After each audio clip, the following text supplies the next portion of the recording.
Lord, ano man po ang kaparusahan nakalaan sa lahat ng naging pagkakasala ko sa nakaraan, maluwag ko pong tatanggapin.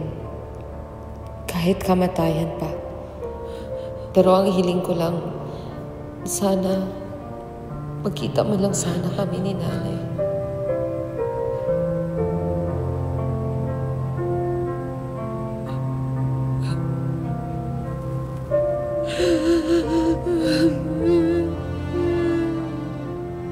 Linda?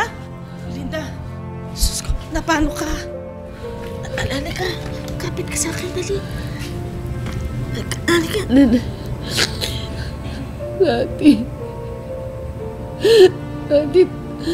tanggap ko nang bibitayin ako dito at mamamatay ako. Pero bakit ganun ang Diyos? Bakit niya ako minamadaling mamatay dahil sa sakit na to? At hindi ko pa kaya mamatay. Hindi ko pa kaya mamatay. Gusto ko makita nanay ko. Hindi pa. Hindi pa. Magkikita pa kayo ng nanay mo. Ha? Konting tiis pa, Linda. Konting tiis pa. Konting tiis pa.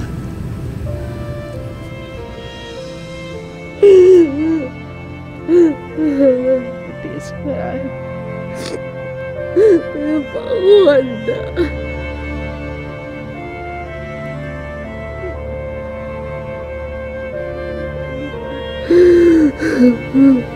Magkikita pa kayo ng nanay mo.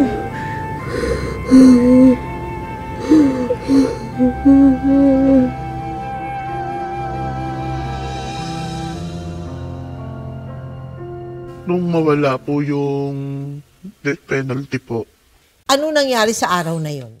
sobra po kami lahat natuwa nung in-announce po ni President Arroyo ni GMA. Oh. na abolish na po ang death penalty. CEO, ano pong ginawa ko? Di ba ho, tinanggal na ni Pangulong Arroyo yung bitay? Mabubulok po ba ako sa kulungan? Ha? Saan po tayo pupunta? Relax ka lang pala, Diyos. May gusto lang makipag-usap sa'yo. Sino?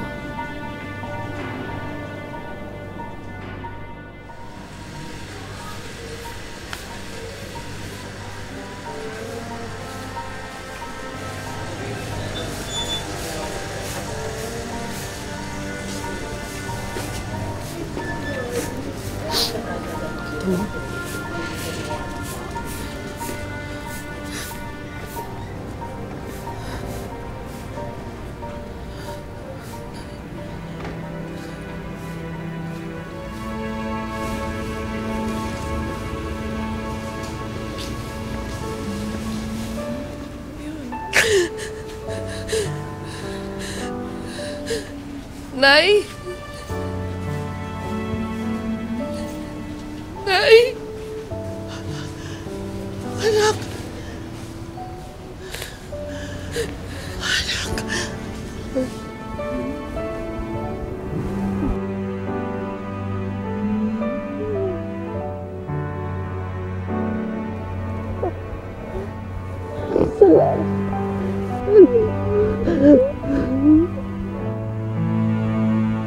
Ang tagal ko ito